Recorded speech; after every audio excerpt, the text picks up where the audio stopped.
আসসালামু আলাইকুম ওয়া রাহমাতুল্লাহি ওয়া বারাকাতুহু। তাসবিহ চ্যানেলে আপনাকে শুভেচ্ছা ও অভিনন্দন। প্রিয় বন্ধুরা, আজকে আপনাদের বলবো বদনজর কি, বদনজর লাগার কারণ, বদনজরের লক্ষণ, এর থেকে বাঁচার উপায় এবং প্রতিকার সম্পর্কে। বদনজর সত্য, হাদিস দ্বারা প্রমাণিত। রাসূল সাল্লাল্লাহু আলাইহি ওয়াসাল্লাম বদনজর সম্পর্কে বলেছেন এবং বদনজর থেকে বাঁচার দোয়া ও শিক্ষা দিয়েছেন। বদনজর একটি ভয়ঙ্কর বিষয় যা একজন মানুষকে শারীরিকভাবে, মানসিকভাবে এবং অর্থনৈতিকভাবে ক্ষতিগ্রস্ত করতে পারে। বদনজর মূলত আত্মিক কোনো কিছুর প্রতি মুগ্ধতা অথবা হিংসা থেকে বদনজরের সৃষ্টি হয়। চোখের মাধ্যমে বদনজর প্রভাব বিস্তার করলেও এখানে চোখের কোনো শক্তি নেই। একজন অন্ধ মানুষের দ্বারাও বদনজর লাগতে পারে। নজর ইচ্ছাকৃত ও অনিচ্ছাকৃতভাবেই লাগতে পারে। জিনদের দ্বারাও বদনজর লাগতে পারে, অথবা নিজের উপর নিজের বদনজর লাগতে পারে।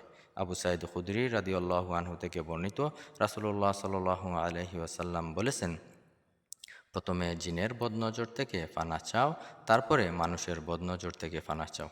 বদনজরের কারণে মানুষের অনেক রোগ হতে পারে, মানুষের অনেক সম্পদের ক্ষতি হতে পারে, এমনকি পশু পাখি ফল ফসলও নষ্ট হয়ে যেতে পারে।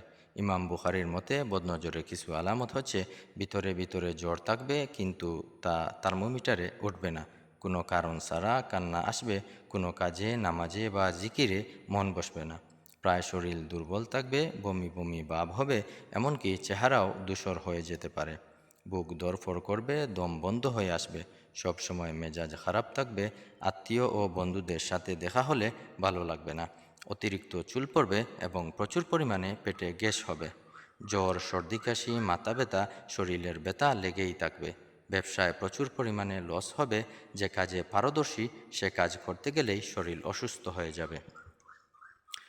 যে কারণগুলো বললাম তা কেবল বদনজরের কারণে হয় এমনটা নয়, অন্য কারণেও হতে পারে। আমাদের উচিত ডাক্তারি চিকিৎসার পাশাপাশি বদনজরের চিকিৎসা করা।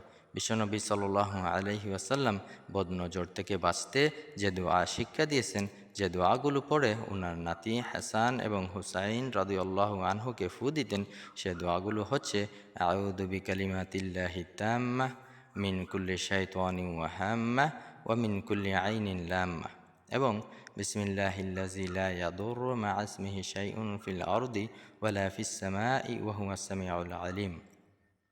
এ দুটি দোয়া সকাল বিকাল 3 বার করে পড়ে যদি নিজের উপর এবং নিজের সন্তানের উপর ফু দেই, তাহলে আল্লাহ পাক আমাদের বদনজর থেকে হেফাজত করবেন। যদি বদনজর লেগে যায়, এই দোয়ার বরকতে বদনজর কেটে যাবে ইনশাআল্লাহ। প্রিয় দর্শক, আল্লাহ আমাদের যে নিয়ামত দিয়েছেন তা যদি আমরা দেখি, আমরা যদি আয়নার সামনে যাই, নিজের সন্তানদের বা নিজের ফসল বা অন্যের ফসল দেখি, অবশ্যই আমরা বলবো মাশা আল্লাহ, আলহামদুলিল্লাহ, সুবহানাল্লাহ, আল্লাহর নাম উচ্চারণ করব। হাদিসে বর্ণিত দোয়াগুলো পড়ব, ইনশা আল্লাহ বদনজর থেকে আল্লাহ আমাদের হেফাজত করবেন। বন্ধুরা, প্রতিদিন এরকম ভিডিও পেতে তাসবিহ চ্যানেলকে সাবস্ক্রাইব করে পাশে থাকবেন। ভিডিওটি ভালো লাগলে লাইক এবং কমেন্ট করবেন, বন্ধুদের সাথে অবশ্যই শেয়ার করবেন। দেখা হবে পরবর্তী ভিডিও নিয়ে।